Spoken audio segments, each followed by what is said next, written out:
ओम नारायण नारायण नारायण नारायण। ओम नमो ब्रह्मादिभ्यो ब्रह्म विद्या संप्रदाय कर्तृभ्यो वंश ऋषिभ्यो महद्भ्यो नमो गुरुभ्यः। सर्वोपप्लवरहितः प्रज्ञानघनः प्रत्यगर्थो ब्रह्मैवाहमस्मि ब्रह्मैवाहमस्मि।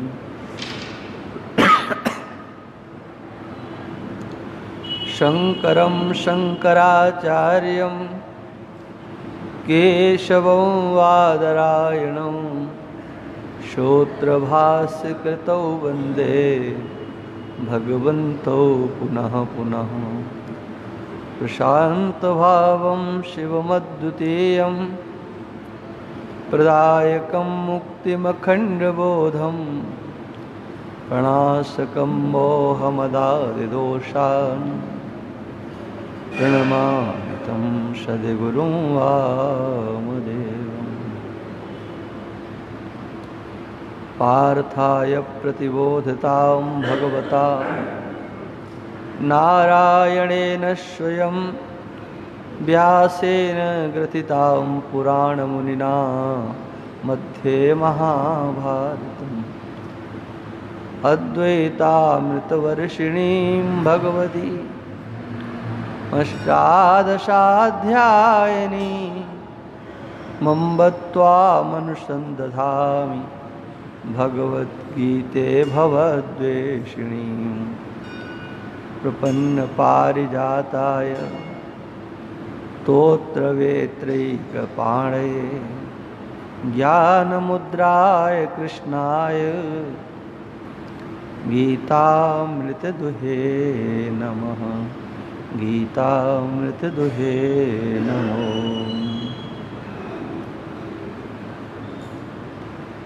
श्रीमन्नारायण नारायण नारायण श्रीमन्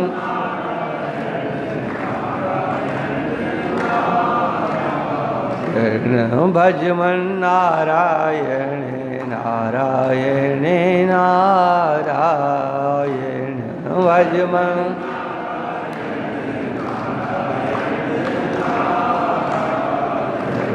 श्रीमन्नारायण नारायण नारायण श्रीमन्नारायण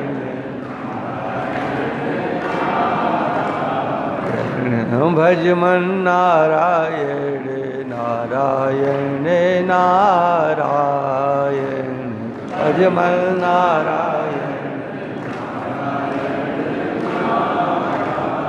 बोलिए सच्चिदानंद भगवान की, श्री सद्गुरुदेव भगवान की, सत्य सनातन धर्म की जय। नमः पार्वती पते हर हर महादेव। समादरणीय संतवृंद, भक्तवृंद, श्रद्धामयी मातृशक्ति, विषय भगवद गीता का द्वितीय अध्याय। अपने आत्मस्वरूप को हम पहचान करके शोक और मोह से पार चले जाएं, उसको हमने पहचान लिया है, जान लिया है, इसकी क्या कसौटी है। हम हैं ये तो हम सब जानते हैं, ये तो किसी को बताने की ज़रूरत नहीं है कि हम नहीं हैं। हम हैं ऐसा तो हमें निश्चय है, हम जानते हैं। किसको जानते हैं? हम अपने को जानते हैं, हम हैं। लेकिन उस हम हैं को जिस रूप में आप समझते हो, यदि सही तरीके से समझते हो तो उसकी एक ही पहचान है द्वंद्वों से आप व्यथित नहीं होंगे, एक ही उसकी पहचान है। आने वाले द्वंद्वों को आप रोक नहीं सकते हो, ये आपसे रुकेंगे नहीं, क्योंकि ये प्रकृति में लहरें आ रही हैं। समुद्र में जो लहरें उठती हैं उनको कम करना, ज़्यादा करना, ये आपके हाथ में नहीं है। उसी प्रकार से इस प्रकृति में जो कुछ भी हो रहा है, प्रकृति के कार्य में जो कुछ हो रहा है, उसे रोक पाना आपके हाथ में नहीं है। कभी आपके अनुकूल भी हो सकता है और कभी आपके प्रतिकूल भी हो सकता है। जगन्नाथपुरी में जो लोग गए होंगे, वहाँ समुद्र के किनारे बैठने का आनंद लेते हैं और संकल्प करते हैं, देखो ये समुद्र की लहर अपने पास तक आएगी। दूर भी बैठते हैं, क्योंकि वहाँ की लहरों का कोई ठिकाना नहीं होता है कि कितनी जोर से आ जाए, अपने आप को संभालना भी पड़ता है, और नहीं संभाला तो बस लहरें आपको ले जाएंगी। घबराना नहीं चाहिए, वो लहरें पुनः आपको वहीं आकर के छोड़ देती। ऐसे ही ये संसार सागर है, इसमें लहरें आ रही हैं। कभी आपके अनुकूल लहर उठती है, कभी आपके प्रतिकूल लहर। आप जहां तक चाहते हो वहां तक उस लहर का आगमन होता है और कभी दूर से ही लौट जाती है। ये संसार में द्वंद्वात्मक लहरें आती रहती हैं और वो कभी आपके प्रतिकूल, कभी अनुकूल हो सकती है। हानि लाभ, सुख दुख, मान अपमान इत्यादि की ये सब द्वंद्व जो एक के बाद में एक लगा हुआ है, ये सब आपको प्राप्त होंगे और बिना चाहे प्राप्त होंगे। यत्न आप करते हो तो अच्छी वस्तु के लिए करते हो, जो आपके प्रतिकूल है उसके लिए आप यत्न नहीं करते हो, लेकिन वो भी आते हैं। यदि आपको अपना ज्ञान वास्तव में हो गया है, वैसे तो सब जानते हैं कि मैं हूं, इसमें किसी को संदेह नहीं है, दूसरा कोई है कि नहीं है, किंतु अपने अभाव का दर्शन आपको कभी नहीं होता है। मैं हूं, किंतु आपने अपने को जान लिया है, यथार्थ रीति से जान लिया है, तो आप इन द्वंद्वों के सहिष्णु बन जाओगे। सहिष्णु बनना एक अलग बात है, ये भी ध्यान रखना चाहिए। सहिष्णु तो व्यक्ति होता ही है, जब ज़्यादा तकलीफ होती है तो ये कहता है कि सहा नहीं जाता, लेकिन फिर भी सहता तो है। कहता ये है कि सहा नहीं जाता, बहुत पीड़ा हो रही है, अब सहा नहीं जाता, लेकिन फिर भी सहता है। और जब नहीं सहा जाता है तो जानते हो क्या स्थिति होती है? हाँ, अधिक पीड़ा होने पर जब नहीं सहा जाता है तो व्यक्ति मूर्छावस्था को प्राप्त हो जाता है। शरीर में आने वाली तकलीफ, वो जो वेदना है, जब नहीं सही जाती है तो मूर्छावस्था को ले लेती है। इसी प्रकार से मन में कोई वेदना होती है, शरीर पर नहीं, मन में कोई वेदना आई तो उस समय पर भी यही स्थिति होती है, और कभी कभी तो और स्थिति बिगड़ जाया करती है। हाँ, कहते ब्लड प्रेशर बढ़ गया, हृदय में दर्द हो गया, और कभी कभी उससे आगे भी बढ़ जाते हैं, आप सब जानते हो। क्यों? जो स्थिति आई उस स्थिति को आप सहन नहीं कर पाए और उसने आपके ऊपर अपना असर दिखा दिया। और क्यों दिखा दिया? उस स्थिति को आपने आत्मसात कर लिया, आपने उसको अपने से अलग के रूप में नहीं देखा। जो भी स्थिति आ रही है हम उसमें अलग हों, और उसके लिए इसका अभ्यास करना पड़ता है। अपने आप को समझने के लिए अपने को जानना पड़ता है, और फिर इस शरीर के अंदर रहते हुए, समाज में, परिवार में, संसार में रहते हुए, और इस समग्र इनके व्यवहारों से अपने को पृथक करके देखना पड़ता है। कहीं अलग जा कर के नहीं, वहीं आई हुई परिस्थितियों के मध्य में रह करके मैं इससे पृथक हूं। शरीर में आए हुए रोग के रहते हुए अपने को ये समझना कि मैं रोगी नहीं हूं। मन में आए हुए रोगों को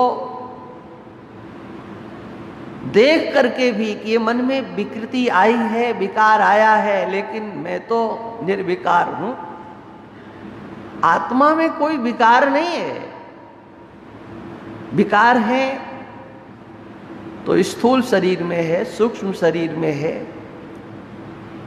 कारण शरीर में विकृति है। हमारे अपने स्वरूप में विकृति कहाँ है? हम तो जैसे पहले थे वैसे आज हैं। ये विकृतियां आती जाती रहती हैं, इनका कोई अपना स्थायित्व तो नहीं है। जो आया है वो जाने वाला है, लेकिन ये सबके लिए नहीं है। उन साधकों के लिए है, अपने मन को समझाने के लिए है। आप और हम सब अपने मन को ठीक करने के लिए सत्संग कर रहे हैं। ये जो सत्संग है, साधना है, हमारे यहाँ सनातन धर्म की ये विशेषता है। इस पर हम पहले भी चर्चा कर चुके हैं कि यहाँ साधना सामाजिक नहीं होती है, वैयक्तिक होती है। आप कुछ भी कर रहे हो अपने लिए ही कर रहे हो, अपने लिए ही कर रहे हैं। आप मंदिर में जाकर के किसी के लिए मनौती मना रहे हो कि उसका ये ठीक हो जाए, उसका ऐसा हो जाए, उसका ऐसा हो जाए, तो आप कहेंगे कि नहीं नहीं, मैं अपने लिए नहीं कर रहा हूं, मैं तो उसके लिए कर रहा हूं। सच्चाई ये है कि आप कर अपने लिए ही रहे हो। क्यों? आप चाहते हो कि उसके पास ऐसा हो जाए, उसके पास ये हो जाए, उसके पास ये हो जाए। आपकी इच्छा आपके अंदर बैठी है और आपको ज्यादा दुखी कर रही है अपेक्षा उसके। आजकल की कहानी यही है ना। बच्चे परेशान नहीं होते, बालकों और बालिकाओं के व्यवहार से बालक और बालिका परेशान नहीं होते हैं, तब उनके माता पिता परेशान होते हैं। वो चाहते हैं कि वो ऐसे चलें, ऐसे चलें, उसके लिए पूजा पाठ जो कुछ भी होता है करते। आप कर रहे हो अपने लिए, लेकिन लगता है दूसरे के लिए। ऐसे ही कोई भी साधना है हमारे यहाँ अपने को ठीक करने के लिए है। आप अपने अंतःकरण को ठीक करें, बुद्धि को ठीक करें। और ठीक की पहचान क्या है? यही सबसे बड़ी पहचान है कि आप इन द्वंद्वों को प्राप्त होकर के भी इनसे अलग रहो। अंतःकरण आपका शुद्ध हो गया है, भजन करने से शुद्ध हुआ है, या निष्काम कर्म योग से सिद्ध हुआ है, या अपने स्वरूप चिंतन से शुद्ध हुआ है। अंतःकरण शुद्ध हो गया है, माने आपकी बुद्धि शुद्ध हो गई है। और बुद्धि शुद्ध हो गई है तो उसकी पहचान क्या है? शुद्ध बुद्धि के द्वारा शुद्ध स्वरूप का साक्षात्कार हो, शुद्ध स्वरूप का निश्चय, यही उसकी पहचान है। और शुद्ध स्वरूप का निश्चय जब होगा तो जानते हो उससे इतर जो कुछ भी होगा उससे आपका कोई संबंध नहीं होगा, उसका कोई संबंध का सवाल भी नहीं उठता है। यद्यपि विषय इसमें बहुत है, लेकिन मैं उसको आगे लेकर के चल रहा हूं। उसके समान कोई दूसरा है नहीं, उसके समान वही है। किसके समान? जो आपका अपना आत्म स्वरूप है, उस जैसा कोई दूसरा नहीं है, आप जैसा कोई दूसरा नहीं है। ये बात निश्चित समझ लो, कोई दूसरा है ही नहीं। हाँ। दिखता है सो, अरे दिखता है तो सही है, इसमें क्या गारंटी है? और संसार के लोग जो दिखता है उसी में रमण करने वाले होते हैं। लेकिन आप विवेकी हो, आप समझदार हो, आप किसी को दिखते नहीं हो, आपसे कोई संबंध नहीं जोड़ सकता है, आपके साथ कोई दुर्व्यवहार नहीं कर सकता है, आपका कोई अपमान नहीं कर सकता है, आपको कोई पराजित नहीं कर सकता है, आपका तिरस्कार नहीं कर सकता है, आपकी कोई हानि होने वाली नहीं है। ये आपके पास कोई आने वाले नहीं है। कोई भेजना चाहे तो भेज भी नहीं सकता है। क्यों? आपकी स्वरूप की स्थिति का उसको पता नहीं है। आपके सिवा और कोई इस संसार में है ही नहीं। आप में किसी का प्रवेश नहीं है, किंचित मात्र प्रवेश नहीं है। और है भी, आप कहें प्रतीत होता है, तो प्रतीत होता है तो बताओ वो कैसा है, सच्चा है कि झूठा है? और इसलिए जब आत्मचिंतन करने वाला व्यक्ति अपने स्वरूप का चिंतन करता है तो उसकी एक पहचान होती है। क्या? अपने से इतर की अगर कहीं स्फूर्ति भी होती है, कुछ पता भी चलता है, तो उसमें सत्यत्व बुद्धि उसकी नहीं होती।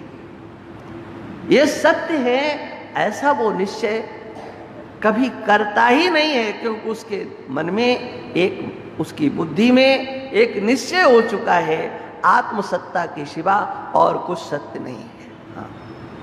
इसलिए जो इसमें इस मार्ग पर चल रहे हैं या चलना चाहते हैं, उनके लिए एक निश्चय करना चाहिए, अपने मन में एक बात बैठा लेना चाहिए कि जो संसार से प्राप्त हो रहा है उससे हमारा कोई संबंध नहीं है, क्योंकि हम पृथक हैं और ये पृथक है। एक गांठ बांध लेना चाहिए। पथिक जी महाराज अपने एक पद में लिखते हैं, संसार के लोग कहां भ्रमण कर रहे हैं? कोई अपने सुख में फूला, कोई अपने दुख में भूला, सुख भी झूठे दुख भी झूठे, ये मन को समझा ले, साथी आना है तो आ ले। एक मित्र अपने मित्र को उपदेश कर रहा है, मित्र देखो अटको नहीं, अटक गए ना तो काम नहीं चलेगा।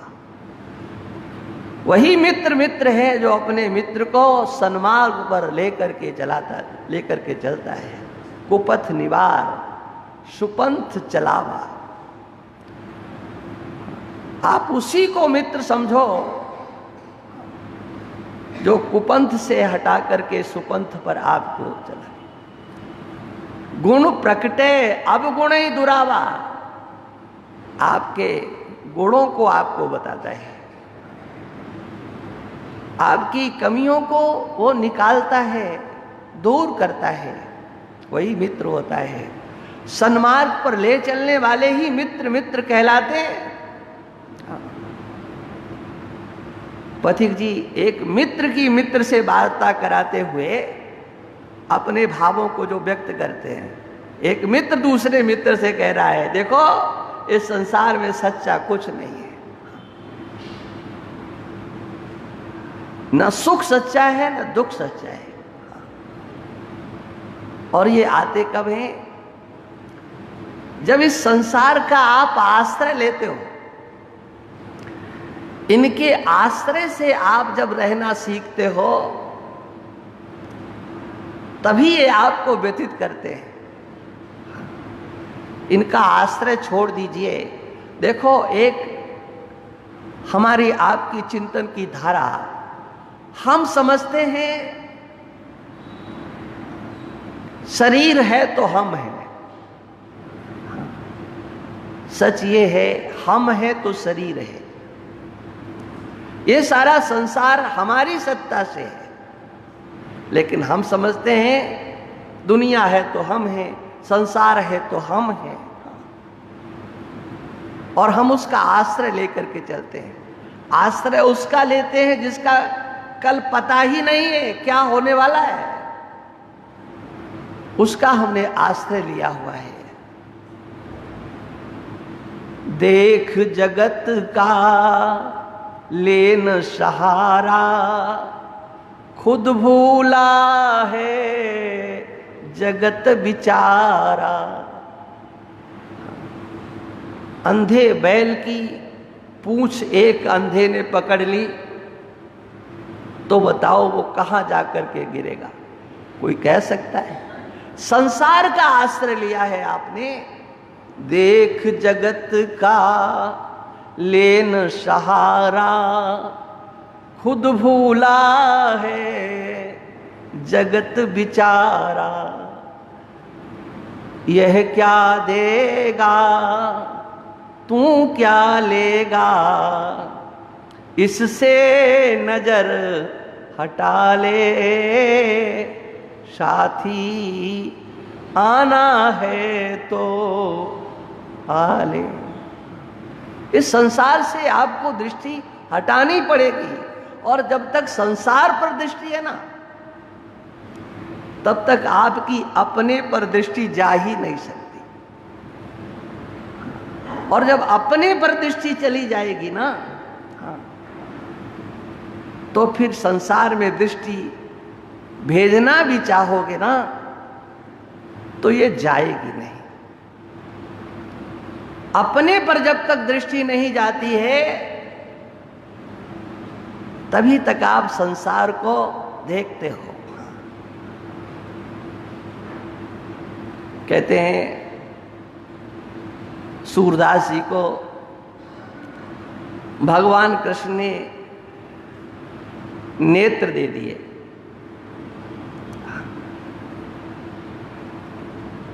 नेत्र दिए तो भगवान के स्वरूप का दर्शन हुआ।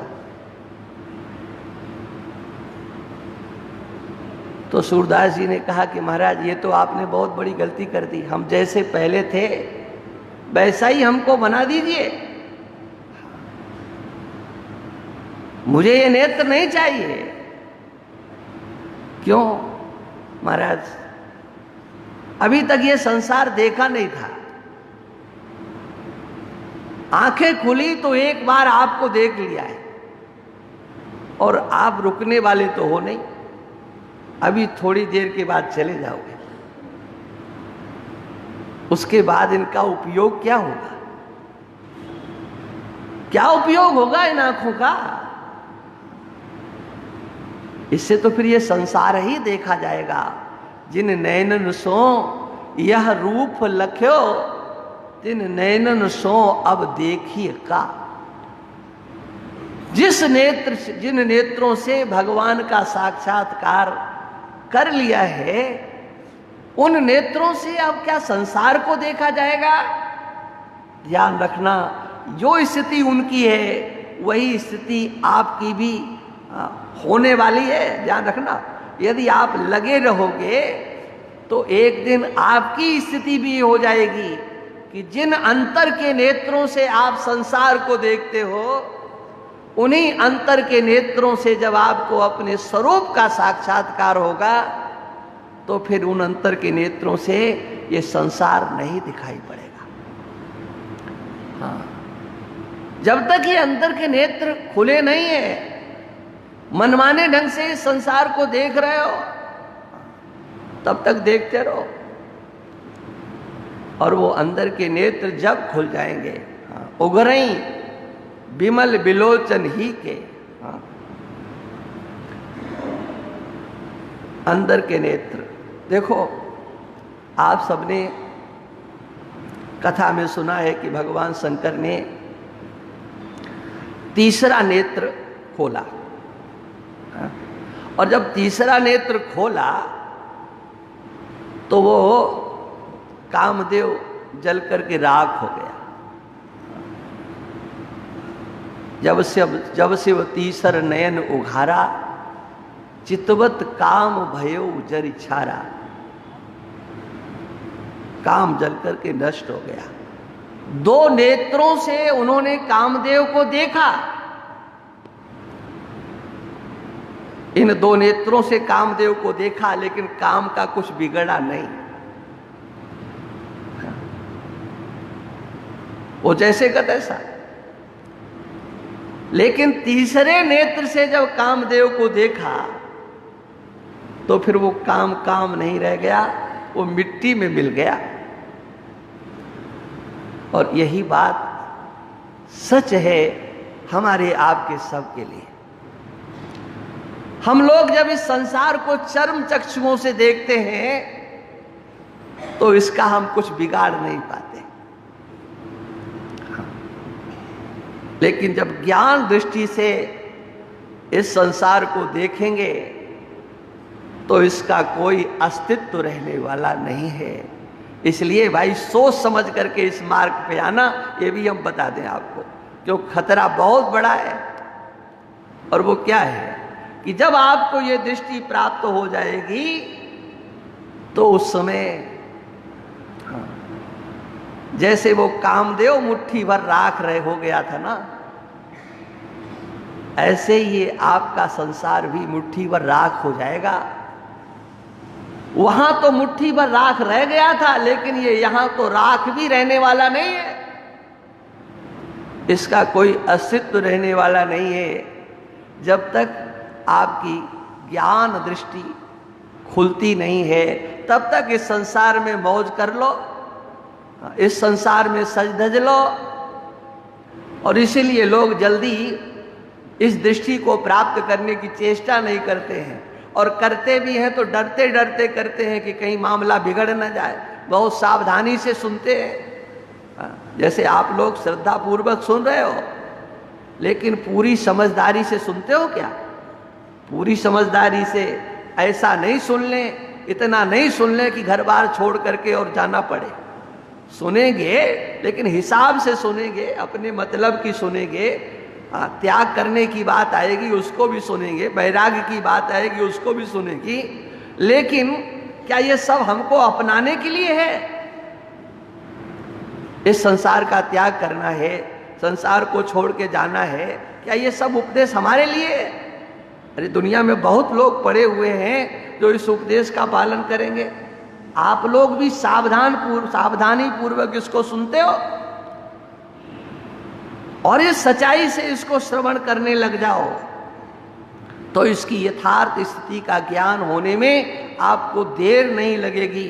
इसलिए जिसको अपने स्वरूप का दर्शन हुआ है उसकी दृष्टि में सुख और दुख बराबर हो जाया करते हैं। सुख और दुख बराबर होता है तो इसका मतलब क्या है? ये केवल सुख और दुख को बराबर करने की बात नहीं है, ये ध्यान रखना चाहिए। सुख और दुख बराबर होते हैं तो उसका अर्थ है जब सुख और दुख का अस्तित्व आपकी बुद्धि में नहीं रहेगा, जिस दिन आपके बुद्धि में सुख दुख का अस्तित्व नहीं रहेगा, उस दिन जहां से जिस रास्ते से ये दोनों के दोनों आ रहे हैं उसका भी अस्तित्व नहीं रहेगा। जहां से आ रहे हैं और आपको आते हुए दिखाई पड़ते हैं, सुख भी आता हुआ दिखाई पड़ता है, दुख भी आता हुआ दिखाई पड़ता है, उनके रास्ते आपको पता है। और जब ये आते हुए दिखाई पड़ते हैं तो जहां से आते हैं ना वहां पर आपकी दृष्टि चली जाती है। आपका फल में भी राग है, फल में भी द्वेष है, और वो फल जहां से आते हैं उनमें भी आपका राग और द्वेष है। तो जहां से, जिस रास्ते से ये आते हैं, जिस साधन से आते हैं, जिस व्यक्ति से आते हैं, जिस वस्तु से आते हैं, तो उसमें भी आपकी समबुद्धि हो जाएगी। सुख दुख में समत्व होगा तो सुख दुख प्राप्त करने के साधन भी आपकी बुद्धि में, उनकी भी समता हो जाएगी। समलोष्टास्म कांचना, हाँ, समलोष्टास्म कांचना, वो वस्तुएं भी आपके लिए बराबर हो जाएंगी। और ये जब बराबर हो जाएंगी तो जानते हो क्या होगा? आपके हृदय में किसी के भी प्रति राग नहीं रहेगा, किसी के प्रति द्वेष नहीं रहेगा। हृदय तो रहेगा, आपका मन रहेगा, आपकी बुद्धि रहेगी, आपके पास कर्मेंद्रियां, ज्ञानेंद्रियां, ये शरीर रहेगा, लेकिन क्या नहीं रहेगा? ये राग और द्वेष नहीं रहेंगे। और जब राग और द्वेष से रहित होकर के आपकी कर्मेंद्रियां और ज्ञानेंद्रियों के द्वारा व्यवहार होगा, वो आपका व्यवहार जीवन मुक्ति के आनंद देने वाला होगा। राग द्वेष वियुक्तस्तु विषयान इंद्रिय चरण आत्मवश्य विधेय आत्मा प्रसाद मद गच्छति। वो उस अपने स्वरूप को प्राप्त कर लेता है। राग नहीं हो, द्वेष नहीं हो, हम विषयों का उपयोग करें, उपभोग करें। राग द्वेष वियुक्तस्तु विषयान इंद्रिय चरण, इंद्रियों के द्वारा विषयों का उपयोग किया जाए, उपभोग किया जाए। अपने जीवन की साधना तो इन्हीं से चलती है ना। कह दिया जाए विषयों का त्याग कर दो, तो ऐसा तो कोई हमें दिखाई नहीं पड़ा। कितना ही बड़ा तत्ववेत्ता हो जिसने, हाँ, शब्द स्पर्श रूप रस गंध इन पांचों का त्याग किया। क्योंकि जब तक आपके पास अंतःकरण है, कर्मेंद्रियां हैं, ज्ञानेंद्रियां हैं, ये विषय तो आपके सामने आएंगे और ये तो आपके जीवन का निर्वाह करने का साधन है। ये तो जीवन चलाने का साधन है। कोई व्यक्ति सोचने लगे कि मैं देखूंगा नहीं, मैं सुनूंगा नहीं, मैं रसना से रस नहीं लूंगा, मैं नासिका से गंध को ग्रहण नहीं करूंगा, मैं किसी का स्पर्श नहीं करूंगा, मैं चलूंगा नहीं, तो बताओ उसकी स्थिति क्या होगी? क्या उसकी स्थिति होगी? आप उसकी कल्पना करो। और अगर वो व्यवहार करता है तो उसके व्यवहार के लिए क्षेत्र तो यही है ना। व्यवहार के लिए क्षेत्र यही है। और भगवान एक दृष्टि देते हैं, आप व्यवहार करें, लेकिन उस व्यवहार में कहीं आपका राग ना हो। राग द्वेष वियुक्तस्तु, आप देखें तो सही, लेकिन राग भरी दृष्टि से नहीं देखें। आप देखें तो सही, लेकिन द्वेष भरी दृष्टि से नहीं देखें। इंद्रियों के विषय इंद्रियों के समक्ष आते हैं, वो रागात्मिका वृत्ति का विषय, द्वेषमयी वृत्ति का विषय नहीं बनना चाहिए। और ये संभव तभी है जब आपको अपने स्वरूप का विज्ञान हो। और वो विज्ञान क्या? हमारे सिवा जो कुछ भी हमें ज्ञात हो रहा है, दिखाई पड़ रहा है, उस सब का अस्तित्व उतना ही है जितना कि स्वप्न की वस्तुओं का हुआ करता है। सच्चा कुछ नहीं है। आप देखते हो, दृश्य देखते हो, खेल देखते हो, पैसा खर्च करते हो, लेकिन बुद्धि में एक निश्चय बैठा होता है। कभी आपके पास में तो जयपुर शहर है, जादू दिखाने वाले आते हैं, कभी आपके यहाँ भी आए होंगे, कभी कभी छोटे शहरों में भी आ जाते हैं, और वहाँ पर मेला लगता है, टिकट पड़ती है, आप 1 नंबर पे बैठना चाहते हो, अच्छा पैसा खर्च करते हो, लेकिन आपकी बुद्धि में क्या बैठा होता है? ये जादू का खेल है, ये पूरा का पूरा जादू का खेल है, माने ये जो कुछ भी दिखाएगा वो क्या है ना? ये जानते हुए कि ये जादू का खेल ये दिखाएगा सो झूठा होगा, लेकिन फिर भी क्या आप मानते हो, देखते हो? ऐसे ही इसी प्रकार से उस जादू की खेल की तरह से, वो तो एक व्यक्ति का जादू है, और ये तो भगवान की महामाया का जादू का खेल है, ये खेला जा रहा है। आप इसको देखो उस जादूगर की तरह से, जो सब कुछ दिखाता है, जादूगर का उससे कोई संबंध नहीं होता है, और देखने वालों का भी एक निश्चय होता है कि ये जो दिखा रहा है वो सब झूठा है। ऐसे ही इस समग्र संसार को भगवान की माया का खेल समझ करके, इसमें अस्तित्व नाम की कोई वस्तु नहीं है, ये तो दिखाया जा रहा है। जो कुछ भी दिखाया जा रहा है अघटित घटना पटियसी, माया को कहा जाता है। ये महामाया कैसी है? कर्तुम अकर्तुम अन्यथा कर्तुम सर्व समर्था।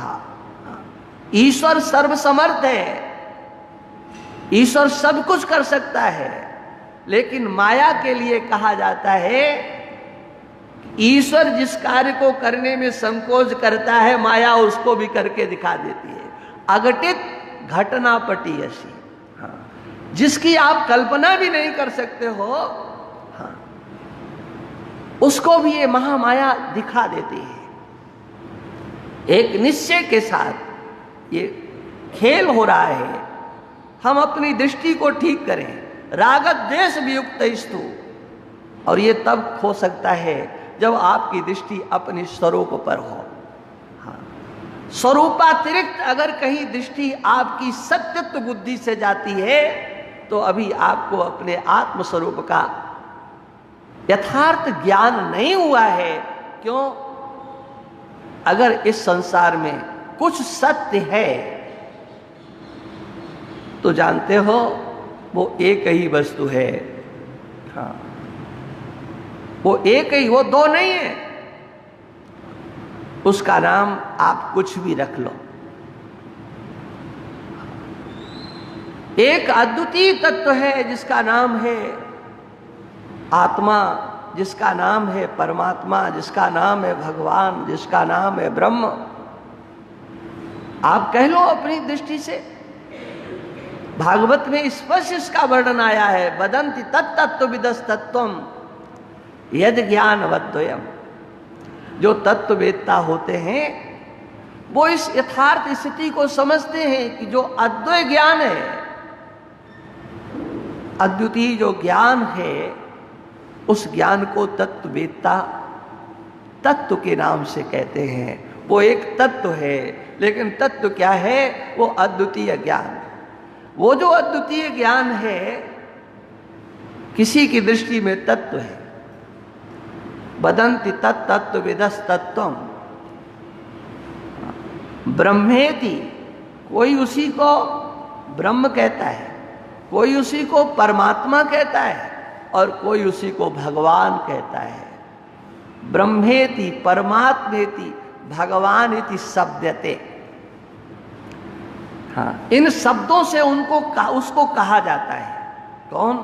एक जो अद्वितीय तत्व है। और वो अद्वितीय तत्व क्या है?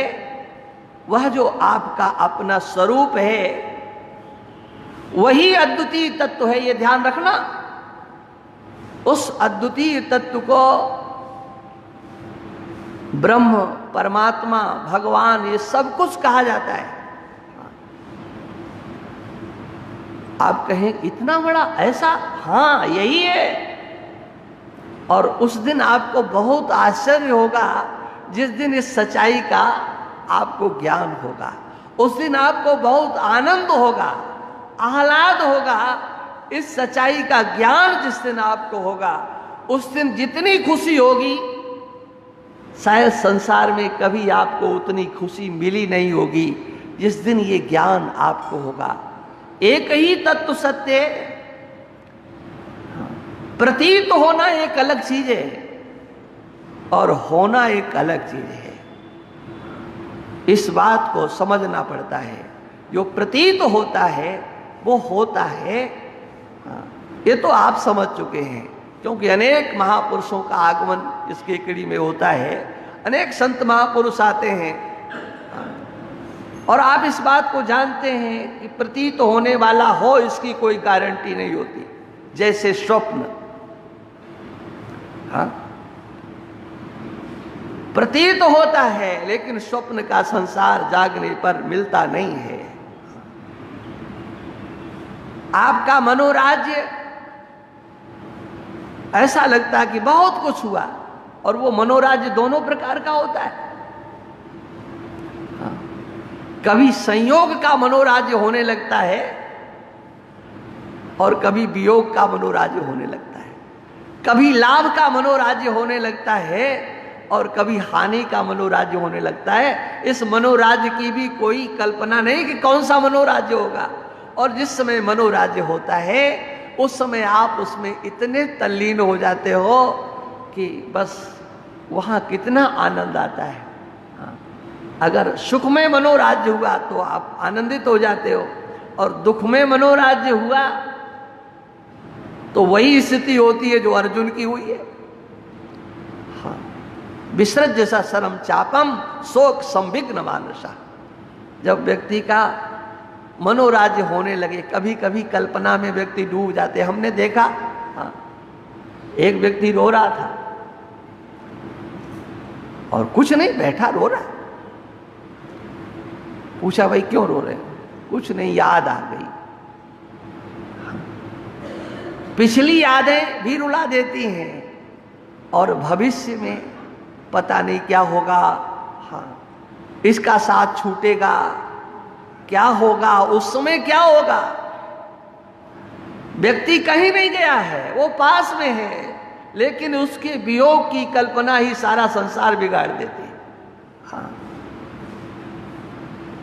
आप लोग इस बात को अच्छी तरह से समझते हो। माने हुआ कुछ नहीं है और उसकी दुनिया बिगड़ जाती है।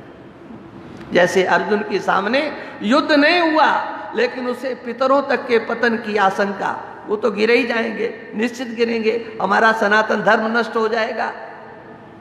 अभी कुछ नहीं हुआ लेकिन केवल मनोराज्य, और उस मनोराज्य ने क्या किया, अर्जुन को कहां से कहां ला करके खड़ा कर दिया। लेकिन हम तो उनको भी धन्यवाद देते हैं कि आपका ये मनोराज्य अच्छा है, जो आपका ये मनोराज्य ऐसा हुआ जिसके कारण भगवान को आपने बुलवा दिया और भगवान की वाणी को सब लोगों के कल्याण के हेतु उसका उपयोग करने का एक अवसर मनुष्य मात्र को प्राप्त हो गया।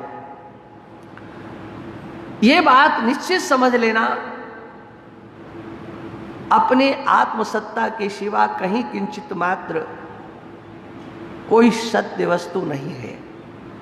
और जब ये निश्चित होगा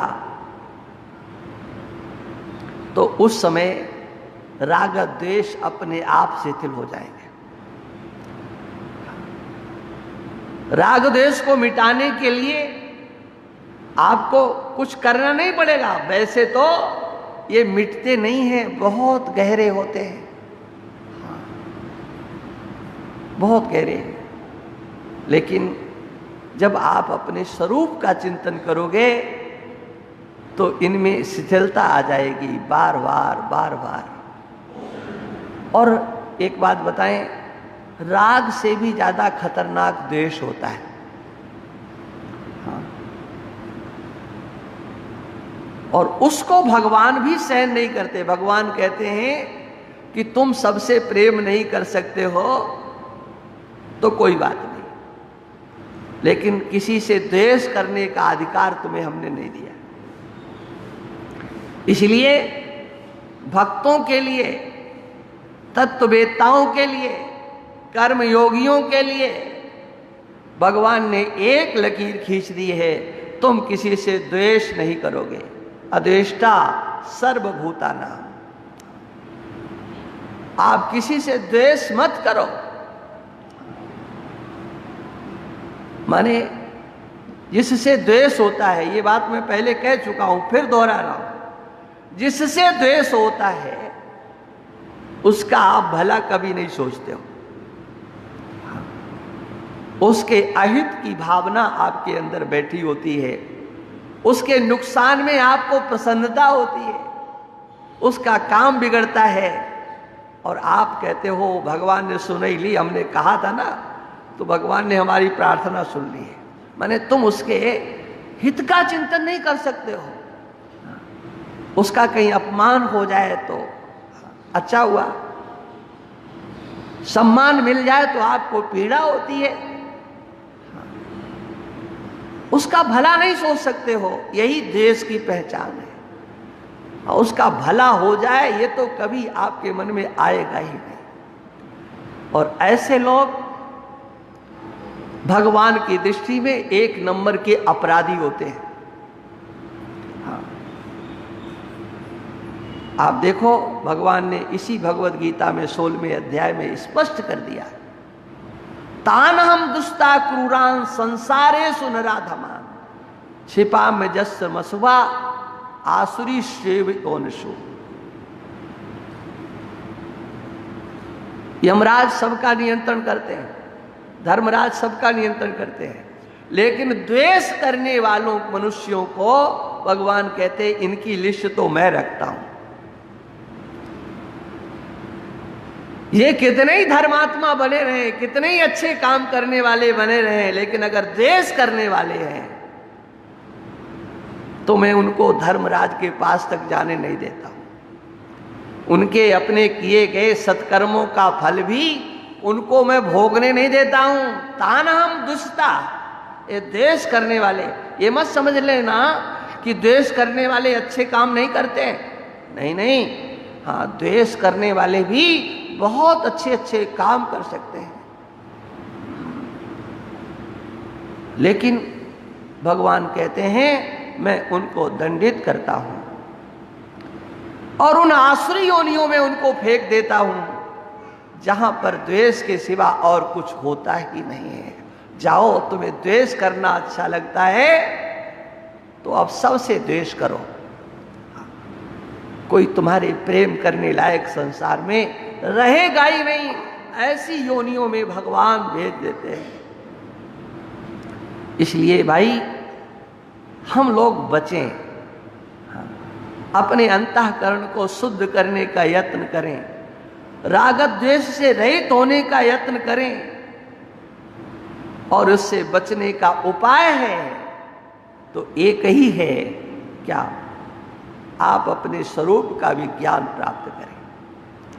आपको जो दिखाई पड़ रहा है क्या वास्तव में वो सच्चा है? उसका अस्तित्व है? ये अस्तित्व है, इसीलिए आपको उससे द्वेष हो रहा है, उससे राग हो रहा है। लेकिन जब ये ज्ञान होगा, ये निश्चय होगा, हमारे आत्मसत्ता के सिवा, हमारे आत्मस्वरूप के सिवा वास्तव में किसी का अस्तित्व ही नहीं है, तो फिर कहां से द्वेष होगा, कहां से राग होगा? और इसलिए जब द्वेष और राग की निवृत्ति है तो फिर समझ लो इन द्वेष और राग का जो आश्रय है वो कौन होता है? दूसरा होता है। दूसरे का दर्शन होता है तो द्वेष और राग होता है। दूसरे के दर्शन होने पर भी दूसरे के अस्तित्व का अभाव हो जाए, इसी का नाम तो ज्ञान है। हाँ, एकमेवा द्वितीयम। हाँ, वो तत्व कैसा है, आपका स्वरूप कैसा है? वो एक है और अद्वितीय है, दूसरा कोई नहीं है। आपके सिवा कोई दूसरा नहीं है, कहीं नहीं है, किंचित मात्र नहीं है। लेकिन ये बात शरीर की दृष्टि से आप सोचोगे तो समझ में नहीं आ सकती। आप अपने स्वरूप की दृष्टि से सोचो, क्योंकि ये तो आप सुन चुके हो, ये शरीर नहीं है आप। इस शरीर से पृथक हैं आप। तो पृथक हैं तो फिर कैसे हैं आप? आप अपने स्वरूप पर विचार करो, और जब स्वरूप पर दृष्टि जाएगी तो आपका स्वरूप जैसा भगवान ने यहां पर बताया है 16वें श्लोक में। मैंने ये इतनी जो बात कही है वो किस लिए कही है कि भगवान अब 16वें श्लोक में आपके स्वरूप की चर्चा करने के लिए जा रहे हैं। आप कैसे हो, आप अपने आप को समझने की चेष्टा करो। आपके अभाव का दर्शन आपको भी कभी नहीं होता। इस संसार में भगवान दो ही चीजों की विवेचना यहां पर कर रहे हैं।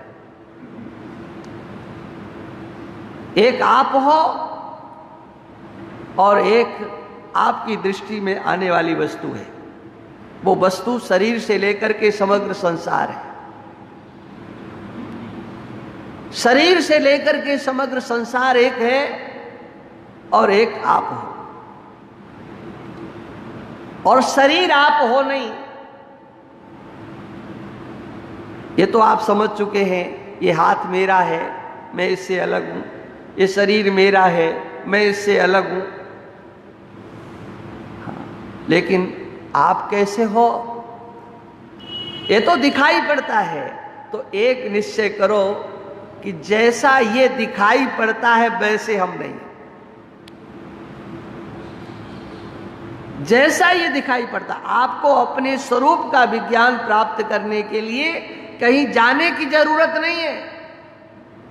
हाँ, अपनी बुद्धि का सहारा ले लो, और वो बुद्धि भगवान ने आपको दी है। ये संसार किस लिए दिया है, ये शरीर किस लिए दिया है? ये सब प्राप्त है, ये साधन है। और ये साधन उस साध्य तक पहुंचाने के लिए है, लक्ष्य तक पहुंचाने के लिए है। लक्ष्य तक पहुंचेंगे कैसे? क्या हमको कहीं जाना है? जैसे गाड़ी में बैठ करके सफर करते हैं, कहीं कोई दूरी है, उस दूरी को तय कर दें। इसी प्रकार से क्या हमको साधन का आश्रय लेकर के कहीं जाना पड़ेगा? वहां जाकर के सत्य का दर्शन हमको होगा? नहीं। इस साधन का उपयोग इतना ही है कि आप जहां हो वहीं रह करके कोई गति किए बिना, हाँ, अपने स्वरूप में निष्ठा बना लो। और हाँ, पंचदशीकार तो कहते हैं कि तुम्हारी स्वरूप में निष्ठा बन गई है तो हम तुम्हें स्वतंत्र छोड़ते हैं। हाँ, वेद का स्वाध्याय करो या खेती करो, तुम्हारे मन में आए सो करो। हाँ,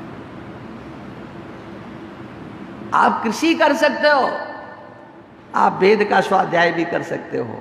माने सतोगुणी कार्य, रजोगुणी कार्य, तमोगुणी कार्य, हाँ, ये तो आपके जीवन में रहेंगे, लेकिन अभी आप इनके वशीभूत होकर के करते हो। अपने अस्तित्व को इससे पृथक न जान करके करते हो। लेकिन जब इसका ज्ञान हो जाएगा तब भी आपके द्वारा कार्य होंगे।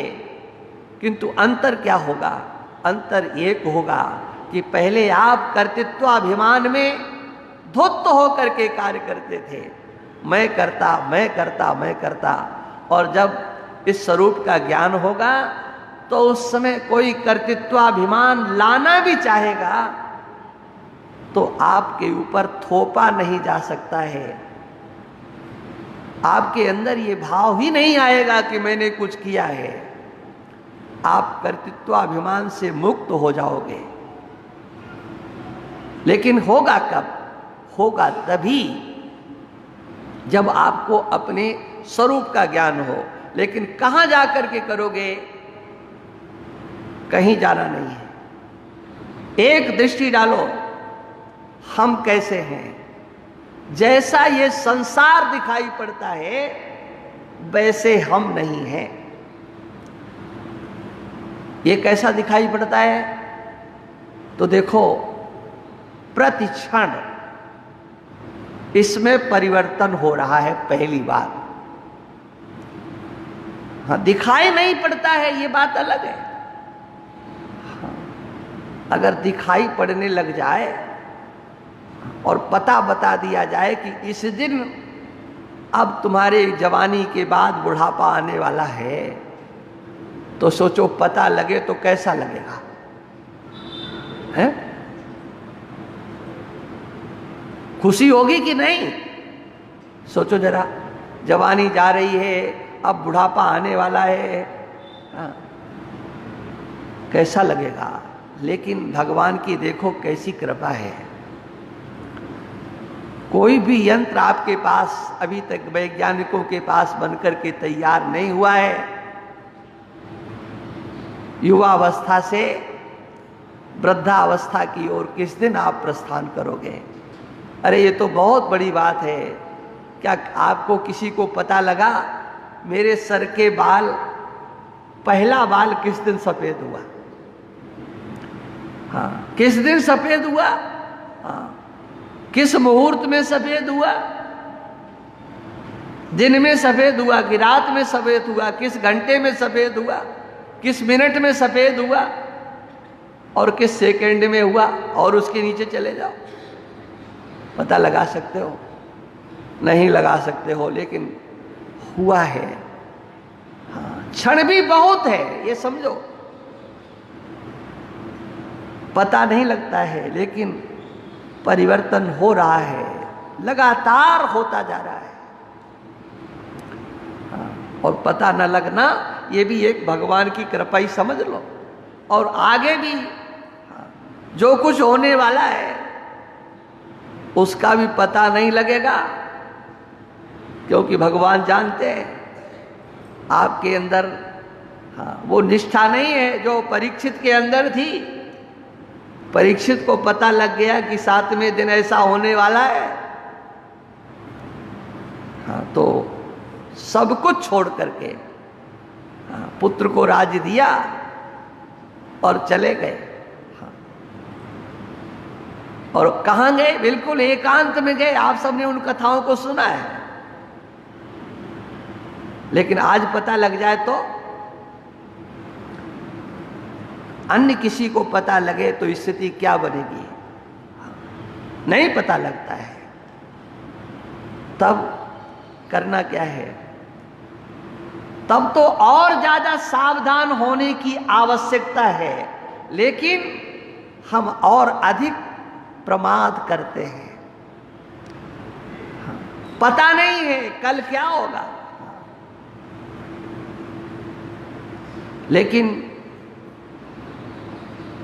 लघु सम्मत जीवन पंचदशा, कल्पांत न नाश गुमाना सा। अभिमान कितना है? अभी क्या हुआ? अभी तो हम इसको ठिकाने लगाएंगे। अभी क्या हुआ? आगे और हमको ये करना है। अभी बच्चों को उत्तराधिकारी अपना कैसे बना दे? हाँ, हो जाए, मरने के बाद हो जाए, जीते जी कैसे हो सकता है? और अभी तो हम कोई है, जा रहे हैं कहीं, यही है, पता नहीं है। लेकिन कल्पांत न नाश। गोस्वामी जी कहते हैं अच्छी जिंदगी तो केवल 10-15 साल की होती है। और सच बात है, लघु सम्मत जीवन पंचदशा, 10-15 साल का अच्छा जीवन होता है। उस अच्छे जीवन में आदमी जितनी खुरापात कर सकता है उतनी करने की सोचता है। हाँ, उस समय तो उसको लोक परलोक कुछ दिखाई नहीं पड़ता है। अपने कर्मेंद्रिय ज्ञानेंद्रियों को संयमित करने का जो समय होता है उसको संयमित नहीं करता है। दिखाई पड़ता है हमारा भविष्य तो बहुत आगे का अच्छा है, किंतु है क्या? प्रतिक्षण बदलने वाला है, लेकिन एक वह है जो कभी बदलता नहीं है। प्रतिक्षण विकार को प्राप्त होने वाला है, लेकिन एक वह है जिसमें कोई विकार नहीं आता है। प्रतिक्षण विनाश को प्राप्त हो रहा है, लेकिन एक वह है जो कभी विनाश को प्राप्त नहीं होता। एक वह है जिसमें प्रतिक्षण विक्षेप है, दुख है, और एक वह है जिसमें विक्षेप और दुख नाम की कोई चीज नहीं है। एक वह है जो जड़ है और एक वह है जो ज्ञान स्वरूप है। समग्र जो कुछ व्यवहार होता है वह उसकी दृष्टि में हो रहा है और उस समग्र व्यवहार से वो पृथक अपने को रखता है। उसका उससे कोई संबंध नहीं होता है और वो सदा स्थिर होता है, स्थिर, चलता फिरता नहीं है। स्थाणु रचलो यम सनातन, वो स्थाणु है। कौन? आप में गति नहीं है, आप जहां के तहां हो। देखो भगवान कहते हैं, यद्यपि वो चर्चा आगे आएगी, कितनी आएगी भगवान जाने, स्थाणु रचलो यम सनातना, स्थाणु भी कहते हैं, माने कुछ उसमें है नहीं और अचल भी है, निर्विकार भी है और निष्क्रिय भी है। निर्विकार और निष्क्रियता की प्रतिमूर्ति अगर कोई है तो केवल आपका अपना स्वरूप है, और उसकी जो उपलब्धि है वो सर्वत्र है, सर्वदा है, सर्वदेश में है, सर्वकाल में है। जहां चाहो उसको आप प्राप्त करो। उसके अभाव का दर्शन कभी नहीं होता है, और जिसके अभाव का दर्शन नहीं होता है वो कोई दूसरा नहीं होता है, वो आप ही होते हो। हाँ, सबई सुलभ सब दिन सब देशा। देखो गोस्वामी जी की कितनी मार्मिक ये पंक्ति है, सबई सुलभ सब दिन सब देशा, सेवत सादर शमन कलेशा। इसका सेवन करो श्रद्धा पूर्वक, इसका सेवन करो तो फल क्या होगा? समन कलेशा, समस्त क्लेशों की निवृत्ति हो जाएगी। और वो क्लेश क्या है? अविद्या, अस्मिता, राग, द्वेष और अभिनिवेश। अविद्या, अस्मिता, राग, द्वेष और अभिनिवेश, इन पांचों क्लेशों की निवृत्ति जीवन रहते रहते, संसार में रहते रहते अपने अंदर से निकाल देना है। हाँ, पांचों क्लेश निकल जाएंगे, पांचों क्लेशों की निवृत्ति होगी, लेकिन होगी कब? अन्य का नहीं, जब आप अपने सत्स्वरूप का स्वयं सेवन करोगे। यही सत्संग है, ध्यान रखना। गोस्वामी जी कहते हैं, ऐसा कौन सा देश है जहां सत्संग न मिलता हो? हा? ऐसा कौन सा काल है जहां सत्संग न मिलता हो? तो क्या हर जगह सत्संग होता है? हा? अभी सड़क पर निकल के जाओ तो आपको सत्संग मिलेगा क्या? बगीचे में जाओ तो सत्संग मिलेगा, अस्पताल में जाओ सत्संग मिलेगा, न्यायालय में जाओ आपको सत्संग मिलेगा? कहाँ मिलेगा? और वो कहते हैं सबई सुलभ सब दिन सब देशा। चाहे जब जाओ, चाहे जिस काल में जाओ, चाहे जिस जगह पर जाओ, तो ऐसा सत्संग कौन सा है? तो बता दें, बस यही सत्य का संग है। आपका जो अपना स्वरूप है ये हमेशा उपलब्ध है। हाँ, और इसका सेवन करने से, श्रद्धा पूर्वक सेवन करने से समस्त क्लेशों की निवृत्ति होती है। मेरा सत्य चित आनंद रूप कोई कोई, मेरा सत्य चित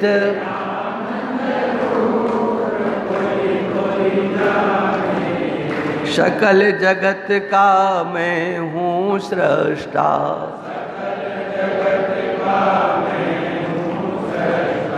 सकल जगत का मैं हूँ सृष्टा,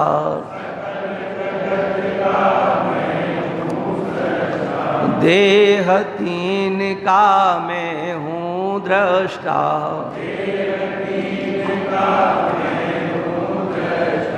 मैं हूँ साक्षी स्वरूप कोई कोई जाने रे, मैं हूँ साक्षी स्वरूप कोई कोई जाने, पंचकोश से मैं हूँ न्यारा,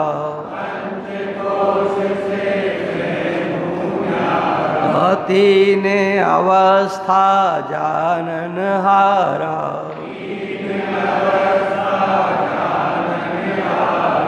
अनुभव सिद्ध अनूप कोई कोई जाने रे, अनुभव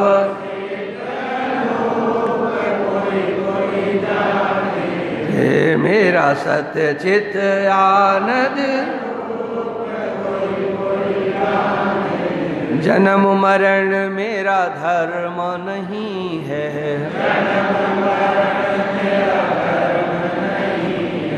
पाप पुण्य मेरा कर्म नहीं है,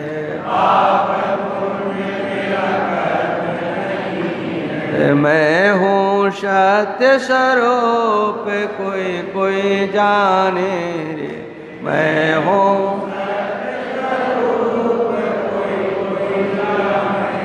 ये मेरा सत्य चित आनंद रूप,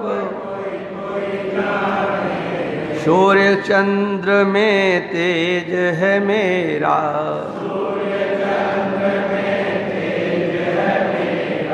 अग्नि ताप में ओज है मेरा,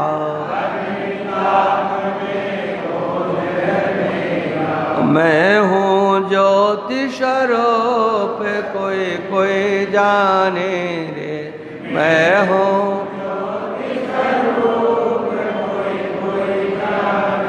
रे, मेरा सत्य चित आनंद, तीन लोक का मैं हूँ स्वामी,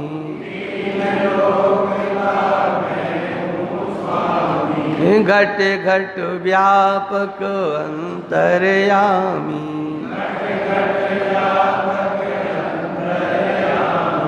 जो माला में सोत कोई कोई जाने रे, जो माला में सोत कोई कोई जाने रे, मेरा सत्य चित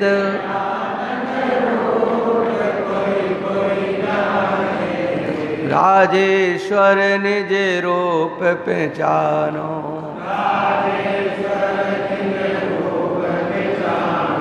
जीव ब्रह्म में भेद न मानो,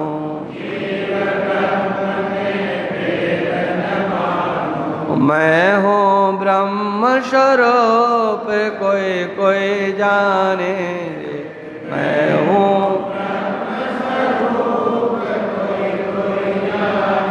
रे, मेरा सत्य चित आनंद रूप कोई कोई जाने रे, मेरा सत्य चित पे कोई, बोलिए सच्चिदानंद भगवान।